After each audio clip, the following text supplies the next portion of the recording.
I really was losing all hope at that time.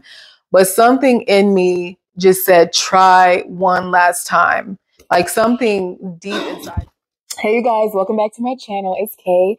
So it's not been a great recording day for me. I mean, I've been trying to record this same video for the last like 2 hours because first I was recording on my camera and that died, and I realized I didn't even have my batteries. I left it back home, so I don't have the batteries for my camera. Now I have to order one from Amazon.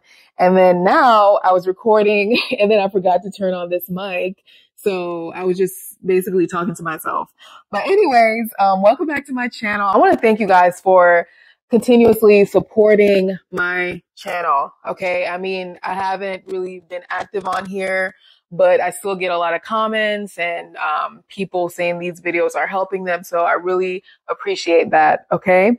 Now in this video, I'm going to talk about my journey from getting rejected from so many different schools to actually getting into PA school. So this is going to be the first video of a series that I'm finally starting, something that I've been working on for a few years, but I've never executed. But it's going to be called Secrets to Getting into PA School. And this will be the first video, my story. All right. So keep watching and make sure you like and subscribe.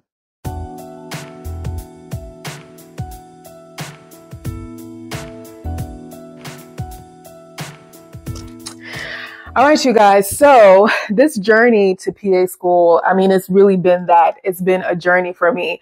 I mean, it's been a lot of ups and a lot of downs, more downs than ups, I would say.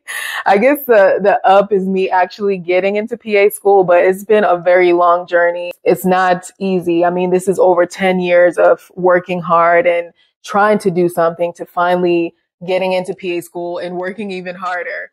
Okay, so I'm going to go back to when I was in college. So initially, I didn't know about the PA profession. I mean, it was fairly new at the time. And honestly, I went to school to become an MD, a doctor. And I think a lot of people in my class, we were on that pre-med track. But then I realized I don't want to be in school for that long. I don't want to be in school for like 7 to 10 years or more. I want to be in medicine, but I just don't want to be in school for that long.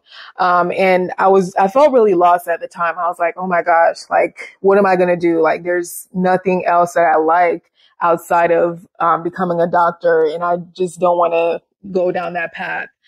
So I decided to set up an appointment to go see my career advisor because I've already been to my regular advisors. And one of them told me to do podiatry. And I was like, no, like, I do not like feet. I'm not doing that. But, you know, they were giving me these different ideas. I thought about becoming a chiropractor, but I was like, no, that's not for me. So nevertheless, I was going through a lot, to say the least.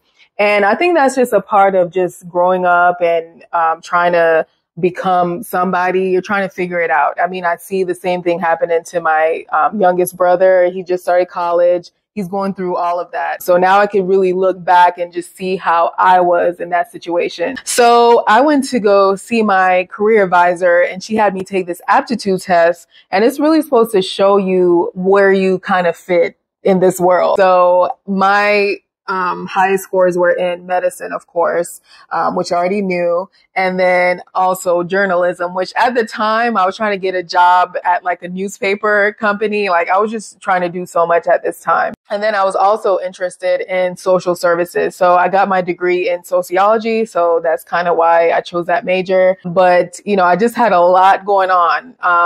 And then when I met with her, she told me about the PA profession after I told her my story. And I was like, wow, this is it. Like, it was really like a aha moment for me. And I was so happy when she told me about the PA profession. It's a fairly new profession. I think it's become really popular in the recent years. But, you know, when she told me about this, I was like, okay, this is it for me. So I was super excited about it. From then on, I knew that this is what I wanted to do. I loved everything about it. I loved the lateral mobility, the fact that it's like a 2.5 year program. I'm able to diagnose and come up with treatment plans. So I loved all of it. I didn't care that I wouldn't be called a doctor or whatever. at least I'll be doing something that I loved and I'll be working in medicine. So it was perfect for me. So from then on, I decided that this is what I wanted. Once I knew what I wanted, now I had to execute. So at the time when I was graduating, I felt like my GPA and my grades were just not where it was supposed to be. So I was like, you know what? Let me just get some experience and then I could apply to PA school. I decided to spend one more year because, you know, people are always asking, oh, what are you going to do next? Like after you graduate? And I'm like, you know what? I don't want to deal with that. I just want to just keep taking classes. Of course, you know, that drops your GPA. But, you know, I just kept taking classes because I just wanted to just be in school and just figure it out. And, you know, once I graduated, I decided I'm going to become an EMT. It's something that I really always wanted to do. I remember when I was volunteering in high school and I saw the EMTs at the hospital, I was like, oh, you know, that looks kind of cool. So I was like, you know what? Let me just do a summer session and just get my EMT license. And that's what I did. And I thought it was a good experience. I think it's a good introduction to becoming a healthcare provider. I did that for I think it was 9 months when I got into an accident. And it was a fatal accident for the person that was driving. It was a wrong way driver on the highway. And this person ran into the ambulance and the ambulance flipped over. But thankfully, we were okay. And, you know, we only had minor scratches. But after that, I was like, okay, I'm out. I'm not doing this anymore. So it was a couple months later, I applied to this hospital that I went to as an EMT, and it was a new hospital. I was like, wow, this hospital is kind of cool. And I thought everybody was nice there. So I decided to go ahead and apply. And it was just a really great experience working there. And it exposed me to so much. I got a job as a patient support tech, a float patient support tech. So that means that I work on every single floor, whichever floor needs me the most for that day, that's where I would be. And of course, I have that experience here on YouTube. So the good thing about this job as a patient support tech is that I got a lot of experience just being on different floors. And also, I was a staffing coordinator and a monitor tech at this job. So I got a lot of different experiences working there. And the bonus part about it is that they paid for my classes. So I started taking post-bac courses, and my goal was to just get an A in every single course. So any classes that had a C in, even classes that had a B in, I was like, okay, I'm going to retake it because I just want to make sure that my application was right before I actually applied. So I started taking classes. I was working full time, the night shift, and I was also volunteering during this time, and I was shadowing. So I was doing a lot during this time, but it was okay. You know, I was like, this is my dream. I have to do everything possible to make it happen. So 2017 was the year that I finally decided to apply to PA school. I felt like my application was well-rounded, and, you know, I had a lot of volunteer hours, shadowing hours. My grades looked really good. I decided that I was going to get all A's in all the classes that I retook, and I got all A's in those classes. And I also took harder courses in order to just give myself a real shot of getting into PA school. So I applied, and I applied to so many schools. I mean, I spent so much money applying to PA school. It's not even funny. And the good thing during that time was that I built up my credit card where I had a decent credit limit on there. So what I would do is just apply, you know, I would swipe and just close my eyes and I would just apply to so many different schools, and I would just work overtime to just pay it. But I was really happy that I had my credit card at this time because PA school is so expensive when it comes to applications. I mean, I spent over $1,000 on that first round of applications, and I actually got an interview to one of the schools, and I was super excited. It was out of state, but one thing that I used to always say is that I don't care if PA school is on Mars, that's where I'll be. I was just so serious about becoming a PA that I was like, you know what, any means necessary. So I didn't care that it was out of state. I actually have a video on YouTube just documenting that whole experience of me going to my very first PA school interview. Probably look a little crazy, but I was just super excited about it. I was so happy that I actually got an interview. And then in my mind at that time, I was thinking, okay, if you got the interview, that means that you're going to get in. That's what people used to say. I mean, it's not true today because it's so competitive. But back then I was like, okay, I'm definitely getting in. So I practiced. I had like a really nice suit and, I was just super excited, got my hair done. And, my sister came with me. We drove like 9 hours to that particular school and it was just very exciting. And I felt like the interview went, okay. It went okay, but there were some things that tripped me up. So they asked me something about what was the last book that you read? And honestly, I wanted to say my immunology book, my biochemistry book, because at that time I wasn't really reading for pleasure. I was just reading to get through school. So I struggled on that one. I don't remember what I said, but I know that the person was like, okay, yeah, she's lying. There was another instance where the director asked me if I had any questions. And of course, we never say no. We come up with at least one question. So I was like, okay, well, I forgot what I asked her. This was so long ago, but I think I asked her something about, if I wanted to practice out of state or something like that. And she was just like, she was like, why do you ask? And when she like did that, I was like, oh shoot, I messed up. I shouldn't have asked her that because that particular school was really made for the people in that community. So it wasn't really made for people that wanted to go to PA school there and go back home and practice. It was really made for people that wanted to stay in that area. And she explained that to me, but I knew I messed up asking. I didn't feel good about that part, but the rest of the interview was great. It was a MMI style interview, which is multiple mini interviews. So you go to different doors and there's like a professor or a director or someone from the community that is going to interview you.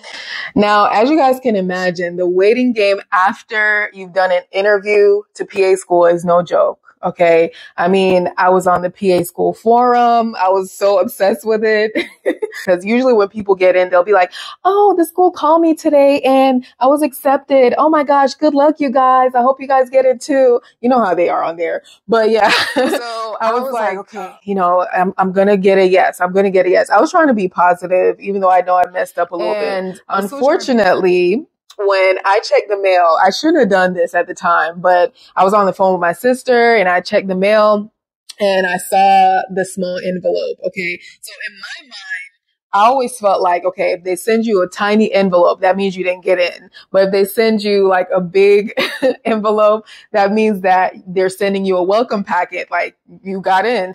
I forgot to mention that I live like 5 minutes away from my job at that time, as a patient care tech. And honestly, I didn't want to open the letter because I was like, oh my gosh, if I open it and I didn't get in, I'm just going to be devastated, and of course I opened the letter. I didn't get in. I was just crying my eyes out. I was just so sad and I really didn't want to go in. I really want to call out, but I'm like, okay, I'm already here. And I think I took a picture in the moment because I was like, you know what? These tears are going to dry up. You're going to get into PA school one day and you're going to look back at this stupid picture and you're going to be happy that you didn't give up. So that was kind of like my way of motivating myself. That night I was a sitter, which I was so happy because I could just sit in the room and think about it. I didn't have to interact with people too much. I mean, the patient that I had that night was confused, so I didn't really have to interact too much. So that was actually needed for that night, but I was really devastated about it. I was sure that I was going to get in. But I said, you know what? At least you got an interview. Now we got more work to do. So even though I was devastated, I decided that I really need to just reach out to the school to figure out what I can do to better myself for the next application cycle. Because I figured, okay, if this school interviewed me once, they felt like I was capable. So why not just reapply for the next cycle or figure out what I can do to better my chances? So they ended up telling me to just keep getting healthcare hours. They didn't tell me to retake classes or take extra classes because they said my application was good. I just needed to just keep getting healthcare hours. But, you know, I always think it's a good idea to just keep retaking classes or take extra classes. It hurts when you have to sign up for classes again when you felt like, dang, you know, if I had gotten into PA school, I wouldn't have to do this. But I was like, you know what? You just got to work a little harder. So I decided to take harder classes than what's required. I took biochemistry, immunology, genetics. I took classes that I really didn't need to take, but I had to prove myself. I had to show that, you know, upward trend and increase my chances of getting into PA school. So I just kept taking classes, volunteering, shadowing, doing everything that you need to get into PA school. I even retook the GRE. Oh my gosh, that test. I went through a lot with that GRE. I just remember when I worked as an EMT, I always had my freaking GRE book. I'm just so glad I don't have to look at it anymore. But yeah, I kept studying and the next application cycle came around and I was for sure that I was going to get into PA school this time around. So I decided to apply to the same school, and I applied to less schools for this application cycle, but I still applied to like 15 schools because I was like, okay, it's just going to increase my chances. And I end up getting another interview from that same school. I didn't really hear much from any other schools. It was that same school that was giving me a chance. So I'm like, you know what? This is meant to be. So I decided to prepare super early for this interview. I had my suit ready. I was getting in this time around. So once again, my family and I, we drove the same 9 hours to get to that particular school. This interview went better. It went way better than the last interview and I felt a lot better about it. I was like, okay, I'm definitely getting in this time. But just like before, a week later, you know, I'm checking the forum and everything during this time. But a week later, I'm not seeing that I'm getting any acceptance letters or anything like that. And then they actually sent me another letter saying that I didn't get in. And I was like, oh my gosh. You know, I was devastated the first time, but I was really disappointed this time around because I was like, I did everything. My grades are good, volunteering, shadowing. I mean, I practiced my interview skills. I just felt like this was my time and, you know, it didn't happen. So I was like, oh my gosh, now I got to keep taking classes. I got to keep working as a tech. I honestly just wanted to start my career at this time. So I was super disappointed. And I was like, okay, you know, I just got to keep going again. It really sucks when you feel like you're ready for something and it's not happening. But I decided the show must go on. So, you know, I didn't really cry as much the second time, but I was just really disappointed. And I just, you know, licked my wounds and kept it pushing. So this third application cycle, I had the phrase, third time is the charm. I felt like, okay, this is my time. Third time's a charm. I'm going to get into this school. I'm going to try again. And it seems like crazy going to an interview for a school for a third time, but sometimes you just got to do what you got to do. I was getting the most traction from that school. So I was like, okay, I'm going to go ahead and apply. And then my application was stronger. I took so many classes. I had so many volunteer hours, so many shadowing hours. So I felt like my application was stronger. So I'm researching more schools. I'm kind of applying to less schools than I did before. And I was like, okay, this is the time I'm going to get into this particular school. So once again, only school that gave me an interview, I went back to that school again and I felt, you know, really strong, but I also felt like, oh my gosh, they didn't accept me before. And now, you know, I'm back again. Are they going to do the same thing? Am I going to be accepted? But I really just tried my best to be positive in this situation. So, you know, once again, my family and I drove and we went to this interview like 9 hours away. And honestly, that experience can be really fun, you know, when you bring your family and friends. We were for sure that this time, the third time was a charm. And I Went to the interview. I kind of felt like I knew the faculty and their personality a lot more because this is the third time that I've been there. And I felt a lot more prepared and knowing what to expect. So it's the same style interview, the MMI. It went really well. And I felt like this was the best interview experience, except when we had to play this one crime game. And I'm terrible with those kind of games. I'm like, why couldn't you make it medical? You know, but they made it like a crime game. And I'm like, oh my gosh, like it was terrible. If anything is going to hold me back from getting into the school, it's this stupid game. So the game didn't go too well, but I felt like my answers were really strong in the interview. I still felt like I had a really good chance of getting in. So once again, I'm on the PA school forum. I'm looking things up. I'm like, okay, they're going to accept me this time around. I just knew it. And unfortunately, they waitlisted me. The first cycle, they rejected me. Second cycle, they waitlisted me. Third cycle, they waitlisted me once again. And I was like, oh my gosh. Like, can you guys imagine, like, you go to a school 3 times and you still don't get in? Like, it just felt ridiculous at this point because I really don't know what else I could have done. So I was a bit confused. I reached out to the school and, you know, I asked them, hey, what can I do? What did I do wrong? Whatever. And I didn't really get a response from the school this time around. It was just kind of like, okay, I was done at that point because I just felt like there's nothing more I could do. And I was really getting tired of being a patient care tech at this time. I mean, the hospital was great, but I didn't want to do that job anymore. It was going on 5 years and I'm like, I need change in my life. I'm one of those people.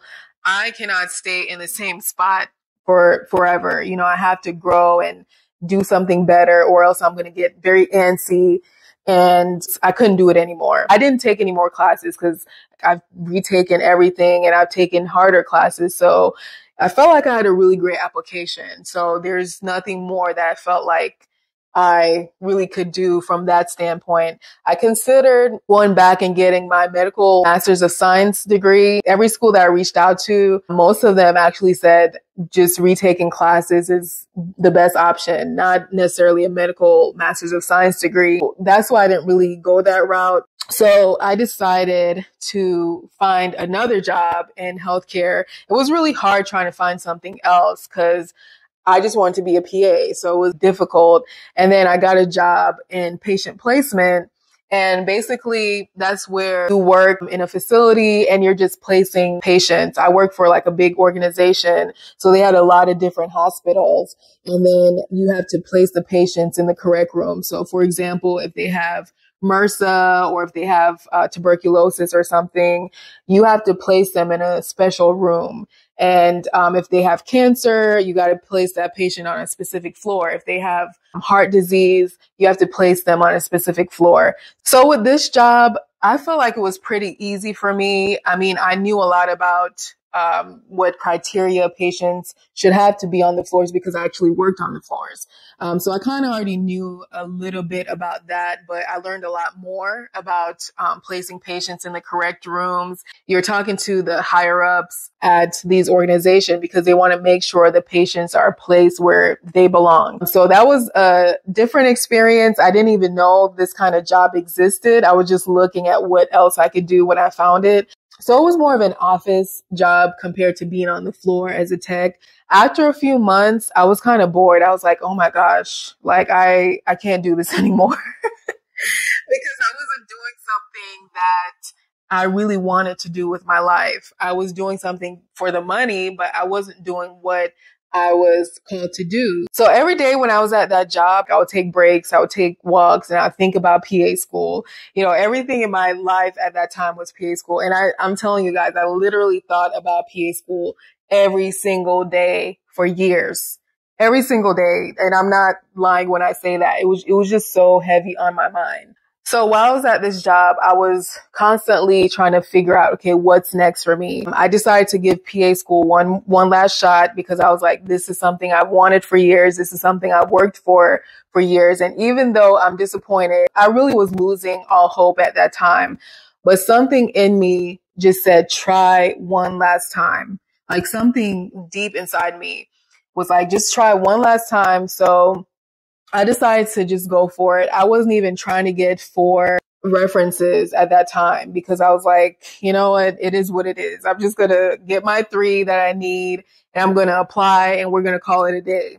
So I applied and I didn't really expect much because I was just like, oh my gosh, I'm just so sick of applying to PA school at this point. This was the 4th cycle. I didn't want to give up because I felt like, okay, I did get those other interviews. So let me go ahead and just try one last time. So I decided to just get the 3 references that I need. And I'm so thankful for those people, like my old manager and other people that gave me those recommendation letters. I'm just so grateful because they had to give me multiple letters. So I was so happy for that they were able to help me with that. I decided to quit my job during this time. It was a pandemic. You were able to get money out your 401k. And I've been saving for years in my 401k and, it built up to a good amount of money being in there. So I took a good amount out and I decided I'm going to quit my job and I'm going to just work on whatever is on my mind. So if there's anything that I ever wanted to do, I'm going to make a business out of that thing, whatever it is. So I made a list of things that I wanted to do. I started teaching online. So it was my own personal business. So I was an independent contractor at that time. So at this time, I basically became a math teacher online. I started teaching from home. I would teach little kids their times tables. I would have division classes, multiplication classes, and I would just make it fun. We would sing, dance, and just have a good time. And these kids were booking me left to right. It was just such a great experience. It felt good teaching them something, and they'll always remember that Teacher Kay was the one that taught them their times tables, and like all the parents were just so appreciative and they just loved my class.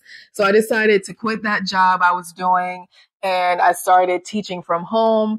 And then I also decided to become a notary. So I had a notary business. I learned certain skills as a notary that allowed me to put my stamp on certain documents for hundreds of dollars. So that was really nice. I started doing apostilles.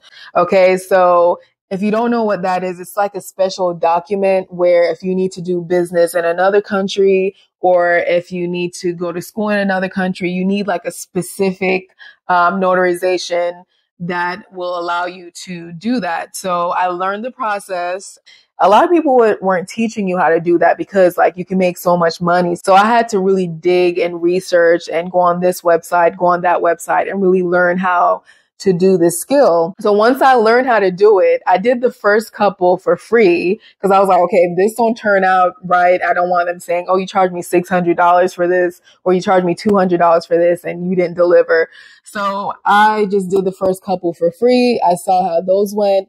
And they went through and I've never had any get rejected. So I was just so happy that I decided to just learn how to do that. And I was just really happy during that time because I got to travel. I got to do so many things with family that I wasn't able to before because I was constantly working. It was great. I was really just living my life. I mean, I was thinking about PA school every now and then because, you feel that emptiness sometimes when you haven't achieved the things in life that you really want. I decided to just, like I said, relax, and out of nowhere, they sent me an email. Was it an email? I think they sent me an email just saying that, hey, we're inviting you to interview with us on this date. And the good thing about it is it was virtual. I was like, oh my gosh.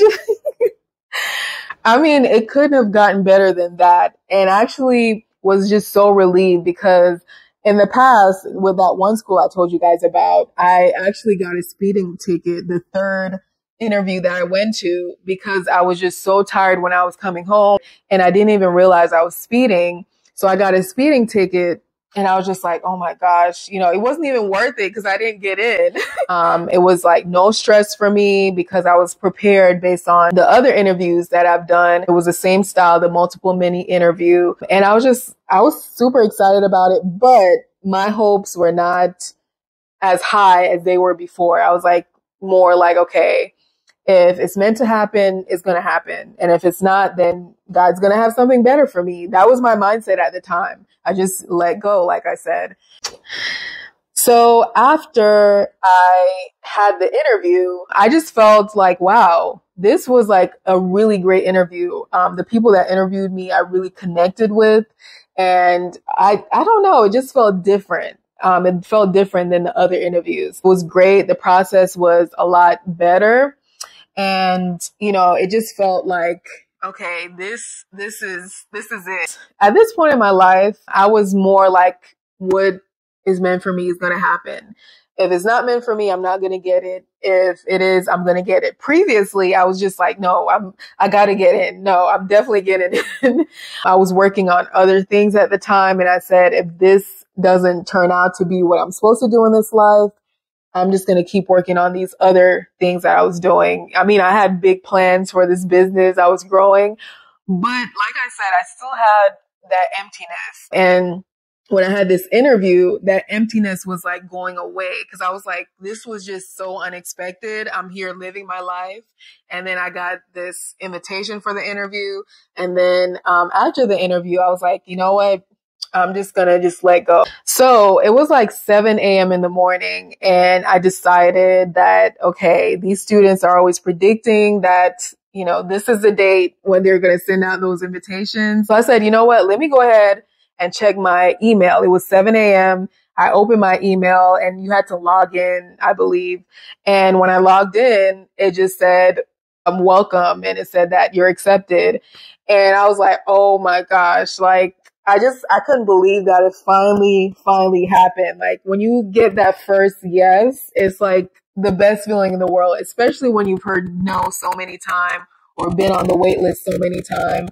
So it just felt really, really great. And it just felt meant to be. I can't really describe that feeling, but it just felt like that's where I was supposed to be. And yes, it was out of state. But like I said, even if it's on the moon, if it's in Mars, that's where I'm going to be if I get to actually go to PA school. Got accepted. I was super excited about it. I mean, I just kind of knew I was going to get in because it just felt right. And that's really a testament to what's meant for you is going to be for you and what's not will just never happen. Because honestly, I couldn't really see why I couldn't have gotten into that other school, but it was just not meant to be. I really hope that you guys enjoyed this story. I know it's probably super long, but I really believe that if you want to get into PA school and this is your dream, you should just keep going and go after it. Don't let anything stop you. Don't let the negativity get to you. Just keep going after your dream because there's no greater feeling